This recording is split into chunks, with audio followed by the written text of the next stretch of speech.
9 साल मुख्यमंत्री रहे मनोहर लाल खट्टर की दोहरी परीक्षा। करनाल की लड़ाई बनी नाक का सवाल। कर्ण की नगरी पे होश और जोश की जंग। कांग्रेस के युवा तुर्क ने दी भाजपा और खट्टर को चुनौती। 70 साल की उम्र में पहला चुनाव। किसानों की बगावत से हरियाणा में कितना होगा नुकसान।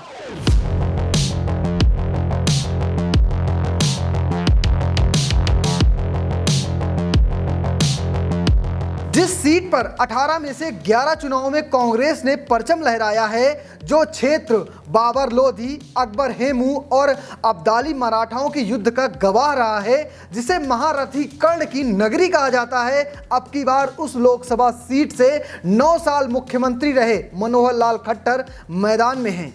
यहां कांग्रेस ने 11 बार जरूर परचम लहराया है, लेकिन पिछले 2 चुनावों में भाजपा ने यहां बड़ी जीत दर्ज की है। लेकिन किसान आंदोलन के बाद माहौल बदला है और इस बदले माहौल में कांग्रेस ने अपने युवा तुर्क को भाजपा के इस नए किले की गिराने की जिम्मेदारी दी है। तो चलिए आपको बताता हूं करनाल का सियासी इतिहास और साथ साथ जाति समीकरण।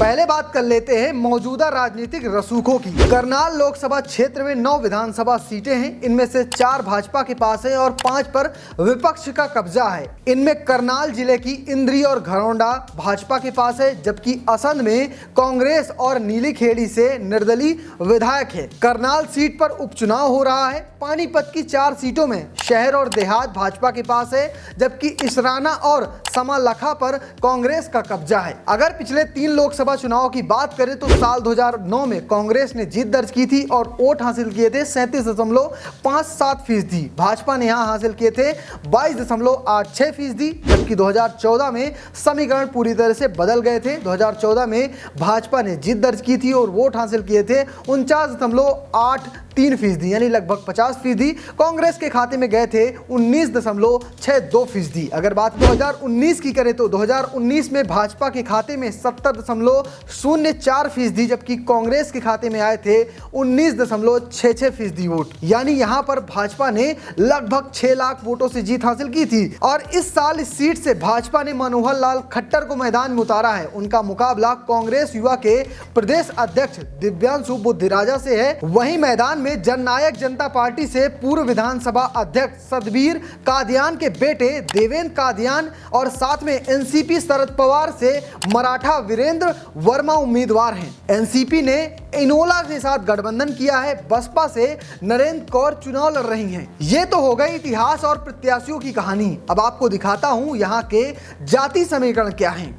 करनाल लोकसभा में पंजाबी समुदाय के सबसे अधिक करीब 2,30,000 मतदाता हैं। इतने ही मतदाता जाट समुदाय के हैं। यहाँ पर ब्राह्मण समुदाय के मतदाताओं की बात करें तो वो करीब 1,64,000 हैं। पिछली 2 बार को छोड़ दें तो इस सीट पर ब्राह्मण नेता ही अधिक बार मैदान में उतरे हैं और जीत दर्ज की है। पिछले 2 बार से यहाँ पर पंजाबी समुदाय से आने वाले उम्मीदवार मैदान में जीत उतरे थे और जीत हासिल की थी। और इस बार मनोहर लाल खट्टर भी वही पंजाबी समुदाय से आते हैं। आंकड़े जो भी हों, आंकड़े तो पुरानी कहानी है, लेकिन आंकड़ों से ज़्यादा जरूरी हो जाता है मौजूदा हालात कैसे हैं। इस समय हरियाणा के ग्रामीण क्षेत्र में लगातार भाजपा प्रत्याशियों को काले झंडे दिखाए जा रहे हैं। वहीं कांग्रेस इसी का फायदा उठाने की पूरी कोशिश कर रही है, जबकि भाजपा और खुद मनोहर लाल खट्टर पीएम मोदी के नाम पर दरिया पार करना चाहते हैं। तो फिलहाल आपको क्या लगता है, जिस तरह से लगातार किसान आंदोलन में हरियाणा के किसानों या फिर पंजाब के किसान